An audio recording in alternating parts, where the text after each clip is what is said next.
Julie Pace, you covered the White House for a living. This is a no-no, and yet, this town is in a huff. How could we possibly step outside the protocol rules? How could he possibly do this? He won the election. He has every right to do this. He absolutely has every right to do this. I think the question, though, is he doing this because he's signaling a policy change? That's the question that's being asked in Washington and around the world. And that they haven't answered. They have not answered. And it's a very serious question. Whether Trump believes this is a big deal or not is actually not the issue here. The issue is how China is going to view this and how China will retaliate if this is a policy change. And I think that's one of the things that Trump has to come to understand as president. It's not just that your words matter, and it's not just that you may want to shake things up. It's how the world reacts. And that is actually sometimes out of his control. As we learn about him, we're also learning about the reaction to him. And we saw this at the beginning of the George W. Bush administration. People didn't like him. Every time George W. Bush did something, they said, well, he's the village idiot. He doesn't know what he's talking about. When Obama became president, a lot of people said, community organizer, never been a CEO. He's in over his head. So now critics are saying Donald Trump didn't know. Some of the critics are saying he obviously must not have known how sensitive this issue is. His campaign manager, Kellyanne Conway, says absolutely untrue. This is the president-elect. This will be his administration. He'll be commander-in-chief, and he'll be president of the United States imminently now. And he either will disclose or not disclose the full contents of that conversation, but he's well aware of what U.S. policy has been.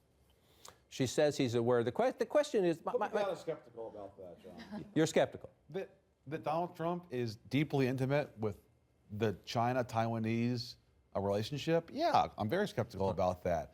I mean, if you look at some of the phone call readouts that he's had with foreign leaders, it doesn't show a lot of depth there about his knowledge of foreign policy. I think he is trying to do what Donald Trump does, which is extend a hand of friendship to whoever reaches out to him.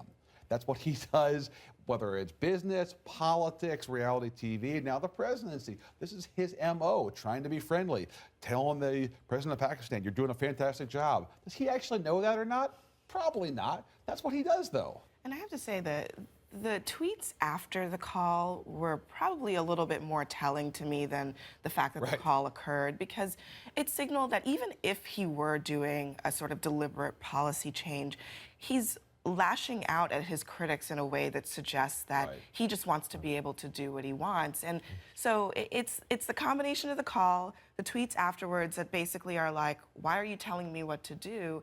And on the global stage, that is just very, I mean, to say that it's unusual is an understatement. At the same I think it's unsettling to people around the world. That's a very important word. At the same time, though, John Bolton was inside Trump Tower for a couple hours on Friday. He's long known to favor a shift away from Beijing here. So I agree with you. I'm skeptical that the president knows exactly this relationship, but that doesn't mean people who are advising him don't hear. So, I mean, I think that that's what we have to watch very carefully.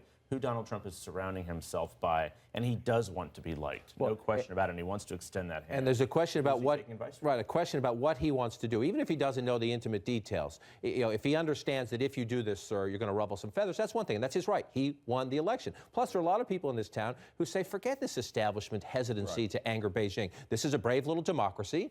We should be more supportive publicly of Taiwan. We should poke the Chinese more and say, leave these people alone. The question is, how do you do it? You don't give the current commander-in-chief a heads up. There are men and women serving the United States military in that region who could get buzzed because of this. You don't give the Japanese, the South Koreans, or the Australians a head up. I think that is, to me, as big as an issue as whether Donald Trump, who won the election, has every right to set U.S. foreign policy, decides to take this call. This is the difference between being a candidate in a general election where you are basically running on your own, especially Donald Trump, who didn't really have to worry about the party apparatus, didn't have a lot of people on Capitol Hill who he had to worry about appeasing.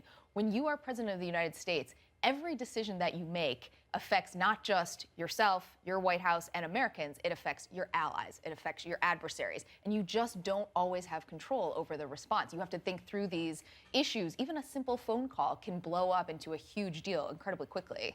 But he's now learning that lesson, and thankfully it's happening, at least before he's sworn in, and hopefully that will take root, the fact that your actions have profound consequences, even as president-elect. And it's the transition. They're trying to staff up, so it's on the one hand, you got to give them some grace because it's a busy period of time. On the other hand, the fact that they haven't explained.